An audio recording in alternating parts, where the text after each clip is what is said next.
Hello friend, आपके अपने YouTube channel में आपका स्वागत है, जहां पर मैं आपके लिए वीडियो अपलोड करता हूं। तो हाँ फ्रेंड, हम आपको जैसे अगले वीडियो में बताए थे कि हम आपका मॉडल पेपर सॉल्व करवाएंगे। तो मॉडल पेपर हम सॉल्व करवाएंगे तो उसमें हम बताए थे कि आपके ऑल सब्जेक्ट होंगे, जिसमें आपके मोस्ट इम्पॉर्टेंट क्वेश्चन ही लिए जाएंगे। यानी जो हम बताए थे आपको कि 100% हमारा सिलेबस होता है, 30% उसमें ऑफ कर दिया गया है और 70% हम सॉल्व करवाएंगे आपको। तो 70% में हम शुरू किए हैं अपने राष्ट्रीय भाषा हिंदी की तरफ। तो हिंदी की तरफ में क्या है, हिंदी में आपको कुछ हम इम्पॉर्टेंट यानी मॉडल पेपर लेकर मॉडल पेपर से ये सेट तैयार किए हैं। कम से कम नहीं तो हम अग्रवाल के सेट से 15 से 20 सेट को मिलाकर एक हम सेट तैयार किए हैं। यदि आप इस टाइप से तैयारी करते हैं तो आपका 85 या 90% बन सकता है। यानी 85 हिंदी में या 90 नंबर बन सकते हैं यदि इस टाइप से आप पढ़ेंगे तब। तो देखते हैं इसमें पहले कि हमें क्या करना पड़ेगा तब हमारे 95 या 85 बनेंगे। तो पहले हमें कुछ महत्वपूर्ण रचनाएं तथा लेखक होंगे, उनको हमें याद करना पड़ेगा। तो इसके लिए हम एक अलग से महत्वपूर्ण लेखक तथा रचनाओं क्लास 10th के लिए हम वीडियो आपको प्रमोट करेंगे। अब आते हैं द्विवेदी युग। सेकंड नंबर क्वेश्चन, छायावाद और प्रगतिवाद, प्रयोगवाद, रीतकाल की दो विशेषताएं, ज़्यादा विशेषताएं हम आपको याद करने को नहीं कहेंगे, सिर्फ दो विशेषताएं आप याद करें। इसकी भी हम एक ही वीडियो में हो सके तो दोनों चीज़ एक ही वीडियो में यानी 10 नंबर का ये आपको हम एक ही वीडियो में कवर करवा दें। तो मिलेगा आपका ये वीडियो जरूर। तो चलते हैं अगले क्वेश्चन, गद्यांश में चलते हैं। तो इसमें आपको 6 नंबर मिलेंगे। कैसे आपको 6 नंबर मिलेंगे कि हमें संदर्भ सहित व्याख्या करें। कुछ पैराग्राफ दिए होंगे जिनका हमें संदर्भ सहित व्याख्या करनी पड़ेगी। तो इसमें करेंगे क्या, पहला तो एक चैप्टर है ममता। ममता मतलब क्या होता है, एक हिसाब से करुण भाव उत्पन्न होता है। ममता का मतलब ये होता है एक हिसाब से करुण, यानी जिस पैराग्राफ में तुम्हें करुण भाव उत्पन्न हो, जिस पैराग्राफ में करुण भाव उत्पन्न हो वो ममता से ही लिया गया है, ये समझ लेना।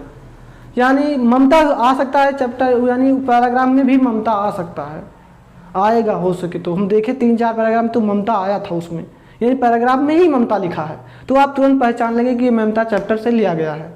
या ऐसे नहीं समझ में आएगा तो हम उसको पढ़ेंगे, पहले पढ़ने के बाद आपको तब समझ में आ जाएगा कि हाँ कि ये इसमें करुण भाव उत्पन्न हो रहा है तो ये क्या है, ममता चैप्टर से लिया गया है। अब आते हैं मित्रता चैप्टर पे।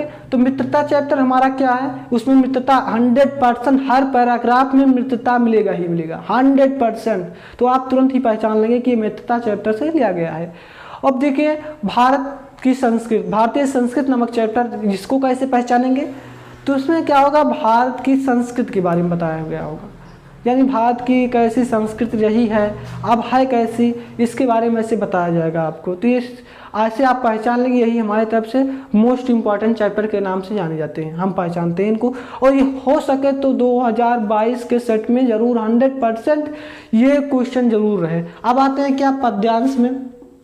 पद्यांश में क्या होगा, सूरदास के और महादेवी वर्मा, रसखान, तुलसीदास, हम इनको 4 महत्वपूर्ण बहुत ज़्यादा मानते हैं क्योंकि इन्हीं से ज़्यादा पूछा जाएगा पद्यांश में, तो 100% है। तो आते हैं इसमें भी संदर्भ सहित व्याख्या आपको करना पड़ेगा। तो संदर्भ सहित व्याख्या आप करेंगे। आते हैं 5 नंबर क्वेश्चन। इसमें क्या हुआ, 10 नंबर इसमें फिक्स हो गए और 12 नंबर इसमें फिक्स हो जाएंगे आपकी, ठीक। तो देखते हैं, हम आते हैं 5 नंबर क्वेश्चन पे। तो हमें कह रहे हैं कि राजेंद्र प्रसाद, जयशंकर प्रसाद और आचार्य रामचंद्र शुक्ल, इन तीनों का क्या करना पड़ेगा, जीवन परिचय आपको याद करनी पड़ेंगे। आचार्य रामचंद्र शुक्ल, राजेंद्र प्रसाद और हमारे जयशंकर प्रसाद, इन तीनों बहुत बड़े इफेक्ट डालते हैं पेपर में। ये जरूर पक्का है, इन तीनों में से पक्का एक भिड़ जाता है, एक जरूर आ जाता है। यानी हमें 3 दिए होते हैं, 1 करना पड़ता है। सिर्फ 3 हमें लेखक दिए होंगे या राइटर दिए होंगे, उनमें से 1 हमें करना पड़ेगा, 1 हमें करना पड़ेगा। अब आते हैं क्या, 6 नंबर पे, इसमें पद्यांश में आते हैं। तो पद्यांश हम आपको बोले हैं 4 याद करने, क्योंकि इसमें क्या चारों बहुत इंपॉर्टेंट है। तो सूरदास को हमें याद करना पड़ेगा, महादेवी वर्मा को, रसखान को, तुलसीदास को। यदि इसकी आपको हम वीडियो देंगे एकदम आसान से आसान तरीका से आपको हम बताएंगे कि सूरदास का जीवन परिचय आप कैसे लिखें तो बढ़िया आपको नंबर मिलेगा। चलते हैं फिर अगले, किन्हीं दो श्लोक यानी कौनों दो श्लोक याद करें, क्योंकि एक कॉमन आस्कत, क्योंकि हमें यहाँ श्लोक दे के ओके अनुवाद करावा जाता है तो वो चीज़ हमारे का हुए उमन ना भिड़े पावे, इसलिए श्लोक यक याद कर दिक्कत पड़ जाए हमें, लेकिन दो याद करा जाए तो उसके भिड़ जाए हमन, तो हमारे अगर हमें याद है ना तो हुक लिख लीजिए, तो हमारा 4 नंबर से तो फिक्स है। ये दो श्लोक तो सबका याद हो चाहिए, वो 100% सबका याद रहा था। अब आओ जाए 7वें नंबर में एक पैराग्राफ दिया होता है संस्कृत का, उसमें से में क्या होता है कि यानी जो हिंदी में सेकंड पार्ट जो होता है अनिवार्य संस्कृत जो होती है, उसमें से एक हमें चैप्टर दिया होगा, उसका हम क्या करेंगे, उसमें हम चैप्टर का यानी संदर्भ उनका अनुवाद करेंगे, अनुवाद करने के बाद उसका सही से लिखेंगे, तो उसके लिए 6 नंबर हमें मिल जाते हैं। अब आते हैं क्या हास रस करुण रस की परिभाषा लिखिए। हास रस विभाव अनुभाव एवं संचारी भाव के संयोग से हास्य नामक रस की हास्य नामक अस्थायी भाव का उत्पन्न हो, उसे हम हास रस कहते हैं। करुण रस विभाव अनुभाव एवं संचारी भाव के संयोग से जिसमें हास्य यानी करुण नामक भाव उत्पन्न हो, करुण रस कहते हैं। करुण नामक भाव उत्पन्न हो उसे हम क्या कहते हैं, करुण नामक अस्थायी भाव या भाव उत्पन्न हो क्या कहते हैं, करुण रस कहते हैं। रूपक उत्प्रेक्षा उपमेय में उपमान का भेद रहित आरोप हो उसे हम रूपक अलंकार कहते हैं। उपमेय में उपमान का भेद रहित आरोप हो उसे हम रूपक अलंकार कहते हैं, जैसे है नील कमल बंधु हरि।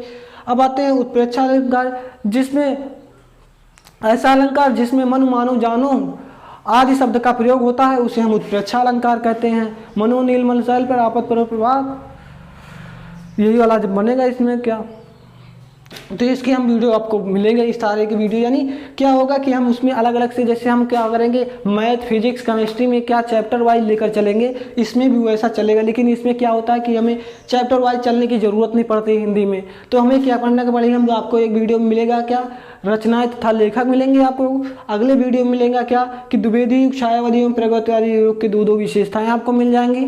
फिर उसके बाद हम गद्यांश से लेंगे जो इम्पोर्टेंट क्या है हमारे पैराग्राफ हैं उनको उठाएंगे, उनको बताएंगे कि आपको ये जरूर पढ़ लेना, ये जरूर आएंगे। अब आएंगे फिर राजेंद्र प्रसाद और पद में भी ऐसे बता देंगे आपको, फिर ऐसे इसमें भी इसको लिख कर हम अपनी तरफ से बताएंगे कि आप इस तरह लिखें तो कितना इफेक्टदार होगा, यानी कितना बढ़िया होगा, या आपको देखने में भी वो अच्छा लगेगा, जो हम बताएंगे वो आपको देखने में भी अच्छा लगेगा और उसमें नंबर कोई काट भी नहीं सकता आज यदि आप उसी तरह लिख देंगे तब। अब आएंगे क्या कोई दो श्लोक तो आपको हमेशा याद रहता है, इसको याद करवाने की कोई हमें ज़रूरत ही नहीं पड़ेगी। इसमें आएंगे संस्कृत में, अनिवार्य संस्कृत में, तो अनिवार्य संस्कृत में आपको हम बताएंगे एक एक उसमें क्या क्या आएगा उसमें कि ये इम्पॉर्टेंट है ये इम्पॉर्टेंट नहीं है, तो हम बताएंगे उसके लिए। हास्य और करुण रस की हम आपको परिभाषा उदाहरण के साथ बताएंगे, हम अभी बता सकते हैं लेकिन इसमें क्या होता है कि अभी बता देंगे तो वीडियो लंबी हो जाए। अब इसमें हमें मॉडल पेपर हम सॉल्व करवा रहे बता रहे हैं कि आपको इस तरह लिखना पड़ेगा, इस तरह मॉडल पेपर आएगा, इसलिए हम इसमें आपको बता नहीं रहे हैं, सिर्फ हम ऐसे बता दे रहे हैं कि रूपक किसे कहते हैं, हास्य किसे कहते हैं, करुण रस इनकी परिभाषा बता दे रहे हैं। ऐसे उत्प्रेक्षा अलंकार ऐसा अलंकार जिसमें मनु मानो जानो आदि शब्द प्रयोग होते हैं उसे हम उत्प्रेक्षा अलंकार कहते हैं। अब आते हैं क्या रोला का उदाहरण और परिभाषा, ये हमें बहुत इंपॉर्टेंट है। रोला सोरठा में से पक्का है, दो में से एक पूछा जाता है, तो इसमें दोनों ही पूछे जाते हैं, रोला सोरठा दोनों पूछे जाते हैं। तो हम क्या करेंगे सिर्फ रोला याद करो और उसके उदाहरण, सोरठा तो याद हो जाए यानी याद करने की जरूरत नहीं पड़े, दो में से एक जरूर पूछा जाता है तो एक ही याद करो। अब हमें समास विग्रह आनी चाहिए, समास विग्रह आना चाहिए, 2 नंबर इसमें फिक्स हो जाएगा। समास विग्रह नहीं आएगा तो आप कमेंट करके जरूर बताएं कि हमें समास विग्रह नहीं आ रहा, तो उसके लिए हमें अलग से एक वीडियो में आपको समास विग्रह ही समझाएंगे। अब आएंगे क्या तद्भव तत्सम, इसको भी आपको यदि ना समझ में आए तो हमें बताना। हम एक चीज़ भूल गए धातु रूप, और धातु रूप में याद करना जो बहुत जरूरी है। धातु रूप बहुत इंपॉर्टेंट है, इसमें भी 2 नंबर हमारे आ जाते हैं, धातु रूप में 2 नंबर आ जाते हैं। अब देखिए तो इसमें हमें पर्यायवाची भी याद होनी चाहिए, जैसे हमें क्या है कि हम उसके भी बताएंगे कि उसमें कौन कौन सी पर्यायवाची आप याद करके जाइए पक्का, लेकिन उसमें क्या होता है 3 से 4 होते हैं, उसमें तो 2 करना पड़ता है, तो हो सके तो अधिकतर याद होती है बच्चों को। अब आते हैं अगला क्या उपसर्ग और निबंध और खंडकाव्य, तो निबंध हम भी बताएंगे कि निबंध में 3-4 निबंध आपको बताएंगे जिसमें से आपका निबंध पक्का आ जाएगा उसमें से।